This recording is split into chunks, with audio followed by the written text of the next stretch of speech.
Buong detalye sa katotohanan sa relasyon ni Rufa Gutierrez at Herbert Bautista. It's all out in the open. Sa wakas nga ay naamin na rin ni Rufa ang matagal niyang itinago sa publiko at sinikreto sa maraming tao. 4 na taong nagawang pribado ni Rufa ang kanyang love life at sa unang pagkakataon ay hindi na siya natakot na magsalita tungkol dito. Ito na rin yata ang kauna-unahang beses na hindi tumutol ang ina ni Rufa na si Annabel Rama. Bagkus ay todo suporta pa ito sa lalaking nagpatibok sa puso ng kanyang anak. Kaya naman ang intriga noon sa pagitan ni Rufa at dating Quezon City Mayor Herbert Bautista ay natuldukan na dahil sa panayam ng actress beauty queen na ginawa ng broadcast journalist na si Karen Davila. Hindi na nga ginawang sikreto ni Rufa ang tungkol sa relasyon nilang dalawa ni Herbert. Hindi man ang galing mismo sa bibig ni Rufa kung sino ang kanyang kasama sa buhay ngayon. May ideya na ang mga taong nanonood dahil sa chismis na kinailangan nilang harapin noong kasagsagan ng pandemic. Kahit hindi inamin ang estado ng kanilang relasyon noon, nababasa naman sa mga mata ni Rufa na espesyal na tao si Bistek. Good influence din ang dating alkalde, kaya naman good shot din ito kay Annabel. Siya rin kasi ang nagkumbinsi kay Rufa na bumalik sa eskwela at tapusin ang kanyang pag-aaral. Kung inyong maaalala, natanong noon si Annabel tungkol sa kanyang reaksyon sa relasyon ni Rufa kay Bistek. Puro papuri lang ang narinig sa celebrity mom sa paglalarawan niya sa bagong pag-ibig ng anak. Gusto ko si Herbert dahil mabait siya, gwapo at bright. Medyo maliit lang pero okay lang.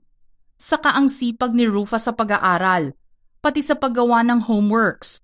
Tinutulungan siya ni Herbert pati sa pagre-review. At dahil naging porsigido rin si Rufa sa pag-aaral, dinala pa niya ito sa mas mataas na antas. At ngayon ay kumukuha ng kanyang masteral sa Communication Arts.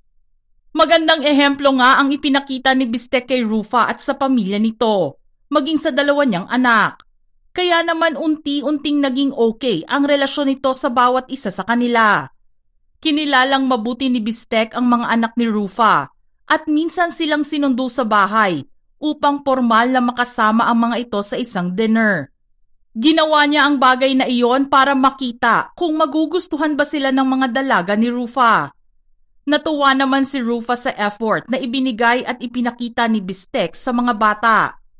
Platonic nga lamang ang kanilang paglalarawan sa kanilang relasyon at nararamdaman noon sa isa't isa. Pero ilang beses na rin namang nabuking si Rufa sa pagpapakita ng kanyang affection kay Bistek kahit hindi ito nakikita ng pisikal ng mga tao. Matatandaan na noong 2022 elections, nang balakin ni Bistek na tumakbo bilang senador, todo ang suportang ibinigay ni Rufa sa kanya. Maintriga naman noon ang isang caption ni Rufa sa IG post niya, kung saan isinulat niya ang mga letrang ILY para sa pagkampanya niya kay Bistek. Ang kahulugan kasi ng ILY ay I love you, pero ang ipinaparating ng actress beauty queen ay internet, livelihood, youth, na maaaring maibigay ni Bistek kung sakaling manalo ito. Maging ang pamilya ng aktres ay ikinampanya rin siya. Naging vocal si Rufa noon sa pagsabing numero 1 sa puso niya si Bistek. Kaya naman isa ang pangalan nito sa mga kandidato na kasama sa kanyang listahan. Hindi pa man sila umaamin noon sa kanilang relasyon. Naging Instagram official na sila noong March 15, 2022. Nakita kasi ang video post ni Rufa habang ikinakampanya si Bistek at nilagyan ng caption na number 8 sa balota, number 1 sa puso ko, na sinamahan ng purple at green heart emoji at I love you hand sign emoji. Nakita rin ni Rufa ang pagiging sincere ni Bistek, hindi lang sa kanya kundi na rin sa mga taong natulungan at tutulungan pa nito sa hinaharap. Higit sa lahat, maraming mga bagay ang natututunan si Rufa kapag nagkakasama silang dalawa. Ang love story nilang dalawa ay maaaring matawag na pangkaraniwan lang. Dalawang tao na matagal nang magkakilala, pero ngayon lang natagpuan ang isa't isa. Teenagers pa lang kasi sila ni Rufa, ay magkakilala na silang dalawa ni Bistek. Kung tutuusin ay itinuloy lamang nito ang panliligaw at naudlot na love affair kay Rufa dahil balitang niligawan na rin siya ni Bistek noon. Nagsimula naman silang gumawa ng mga proyekto noong 14 years old si Rufa at minsan na ring naging leading lady ni Bistek si Rufa sa isa sa mga pelikula niya noon. Pero tila gumawa ng paraan ang tadhana para matagpuan nilang muli ang isa't isa nang gawin nila ang seryeng pinagbibidahan ng Katniel. Doon na lang din sila muling nagkatrabaho at iyon ang naging simula ng pag-reconnect nila sa isa't isa bilang magkaibigan. Sa kanilang ginampanang papel bilang mga magulang ni Catherine sa The House Arrest of Us, marami ang nagkagusto sa pagtatambal nila bilang mag-asawa. Marami ang nagsabing maganda ang chemistry nila on-screen. Isang matangkad na babae at maliit na lalaki. Total opposites kung tutuusin. Pero iyon ang naging daan para mahalin sila ng mga manonood. May mga nagsasabi rin na cute silang dalawa tignan kapag magkasama. Tall, dark, and handsome ang dream guy ni Rufa, pero hindi na ito tumingin sa pisikal na katangian ng isang tao dahil na-e-enjoy niya ang company ni Bistek. Versatile actor din ito na kahit anong papel ang ibigay ay kaya niyang gampanan.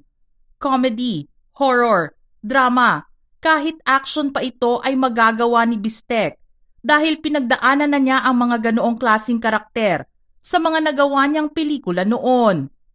Nahulog ang loob ni Rufa sa pagiging intelihente ni Bistek. Minsan na rin niyang nasabi na may sense itong kausap, kaya naman marami siyang nakukuhang wisdom sa kanya. Isa rin ito sa mga magaling magbigay ng payo sa buhay. Kaya naman naging inspirasyon siya ni Rufa.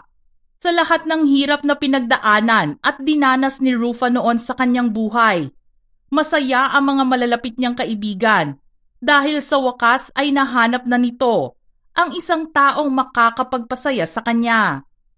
Masaya na muli ang puso ni Rufa at tila lahat ay nakikiayon sa pagkakaroon niya ng bagong pag-ibig. Nagawa mang itago noon ng actress beauty queen ang relasyon at pagtitinginan nila ni Herbert Bautista.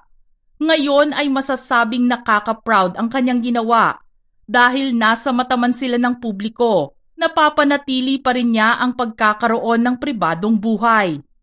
Sa pananaw ni Rufa, social media has made us so eager to show and tell, but there is beauty in privacy. Everything isn't meant to be on display. It's perfectly fine not to overshare and to keep some things for you. Hindi rin naman hangad ni Rufa na aprubahan ng ibang tao ang mga desisyon niya sa buhay dahil siya lang ang may karapatan na gumawa nito.